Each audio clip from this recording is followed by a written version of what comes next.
Hey everybody, this is Curtis from PSNStores.com. In this video, we're going to take a look at the Real Estate Royale and also the Cabaret kind of mini games. I don't know if mini games is the right term, but these are both very much optional things that you can do within Yakuza 0. They're both introduced a handful of chapters into the game, but even though they're optional, they're kind of really interesting things. Like they're very very different from everything else that you do in the game. Uh, but they're really really good ways to make money is the other thing, and they both present you challenges to work towards. So in this case, for the real estate, you're working towards gaining more real estate, gaining more ownership and shares over different areas in Kamurocho, and then by doing so, eventually you'll be able to take down the 5 billionaires. So that's kind of what you're working towards. Now, of the two, this is the one I've spent a little bit more time kind of working with. I've taken down one guy so far, or like, he seemed kind of more like a flunky compared to the other billionaires, you could say. But it's a good like introduction to what this mini game is. So as you see, I've got like over 90% shares in the Leisure King area. And once I've done that, I've been able to buy more businesses and more buildings in other locations in the city. And so in doing so, you know, you have all the different stores, all the different shops that you have acquired. And they have different ranks. Usually they start out kind of like a lower rank, rank E or something like that. And you have your staff.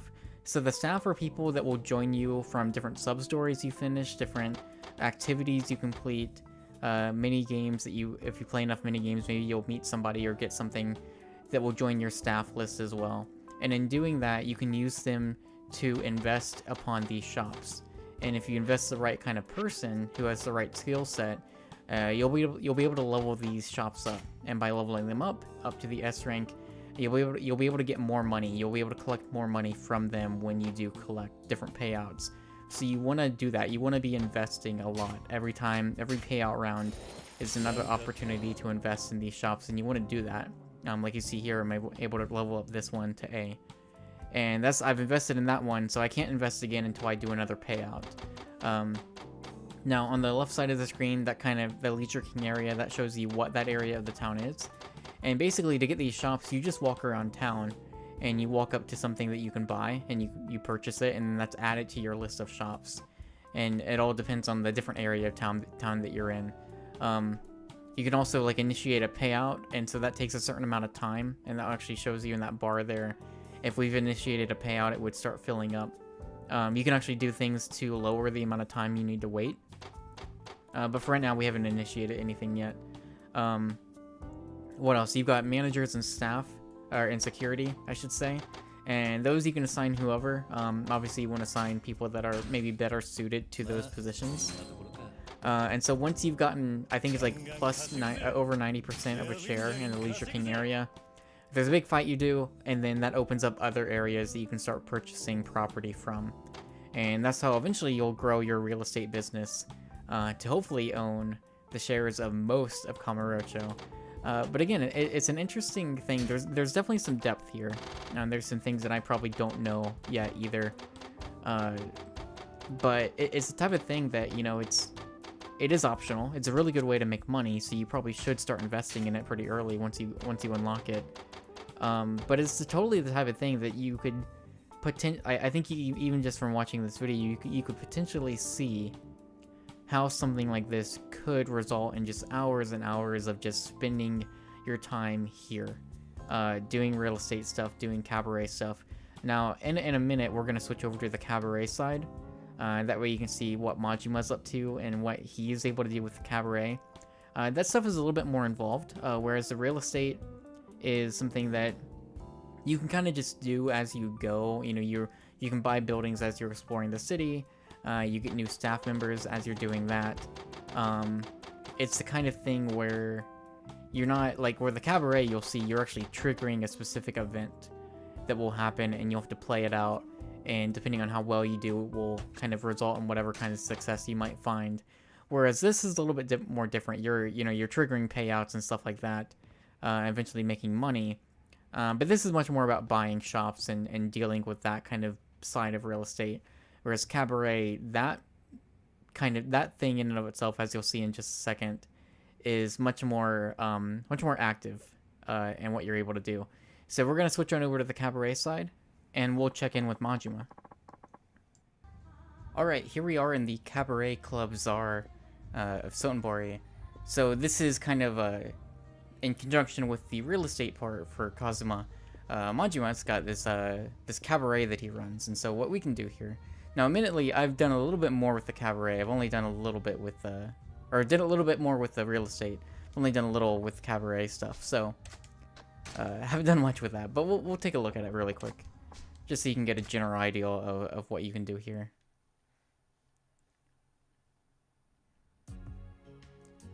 So, number of different things. You can prepare to open. And so here we got a lot of different things you can look at.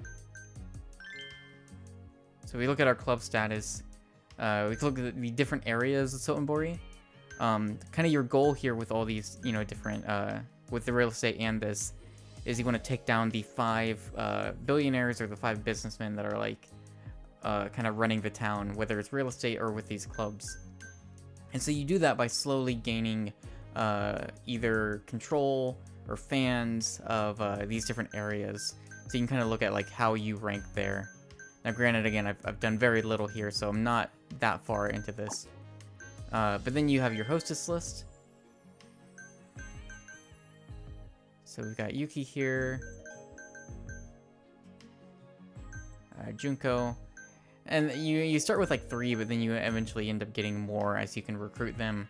You can get them through like different side missions and stuff like that, so... And they all have their own different stats that kind of plays into a number of different things. You have special training you can do to kind of level them up, makeovers, stuff like that. So I guess we should probably add to more, add to our cast here. So we do have more people.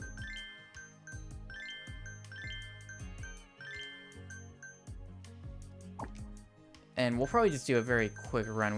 We won't do like a full thing, I don't think. And from there, I think we're ready to open. You'd probably want to spend a little bit more time managing some different things. But this will be fine now, it'll kind of get the point across. So basically what happens is customers come in. They usually have their own preference of like the type of girl that they would like to talk to.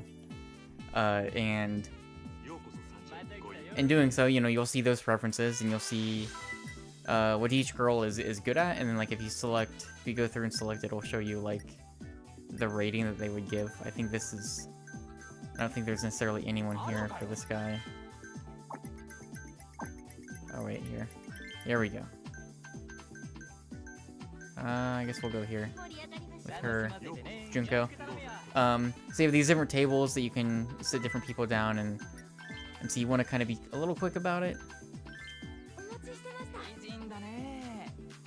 But then the poor kind of designates how much money they have. So eventually, you know, you would ideally eventually get people who are going to pay a lot of money. And your goal here is you just want to keep them happy. Sometimes you get this help, please. So we do there, we can kind of zoom in.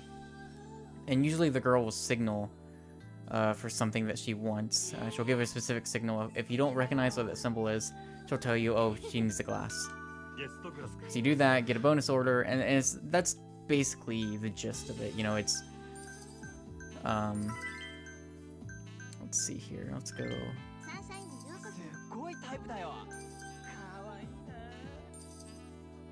And again, you know, all the stuff that you can be paying attention, there are different like rankings with different types. There is, let's see, say thank you.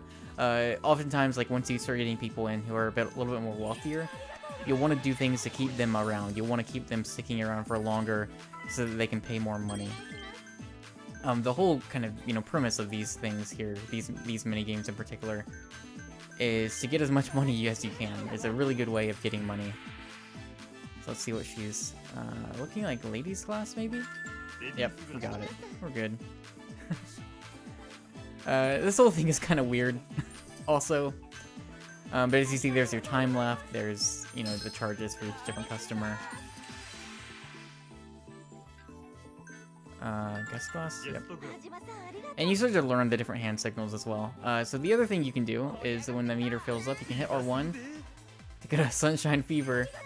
And at that point, people will just start spending money. They'll just start throwing money around like it's no big deal. That's another good way to make money.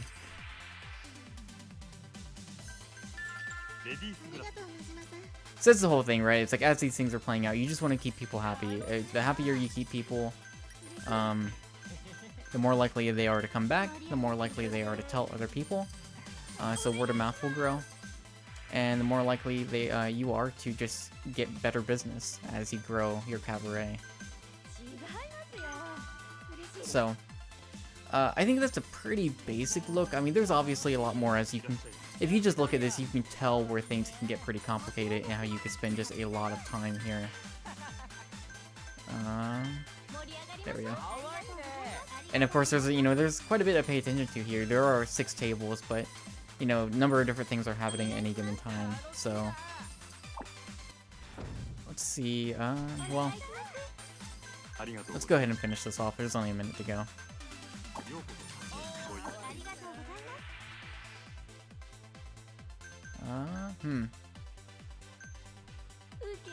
Maybe Tao? Nope.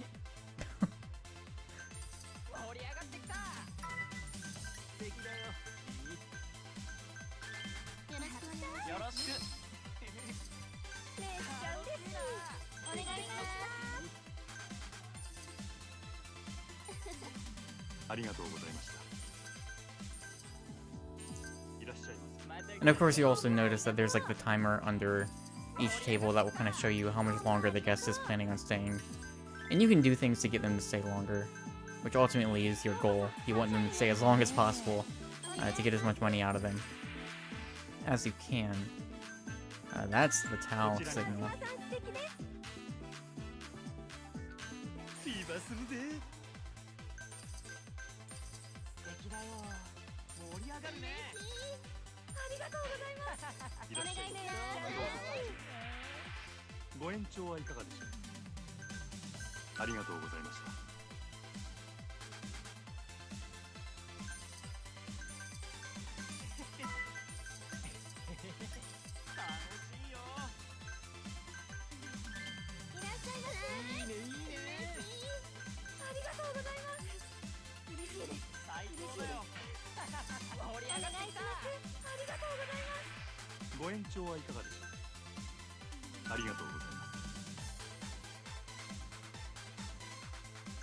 And so that should bring us pretty close to the end of this this video.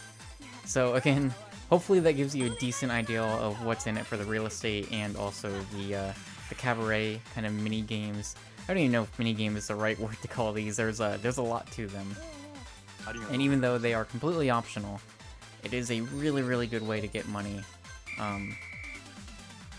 And they're interesting. Like they're not like they're really interesting parts of this game that could potentially take up a lot of playtime. Like if you get really into them, I could see this being something that you could spend a lot of time with if you want to.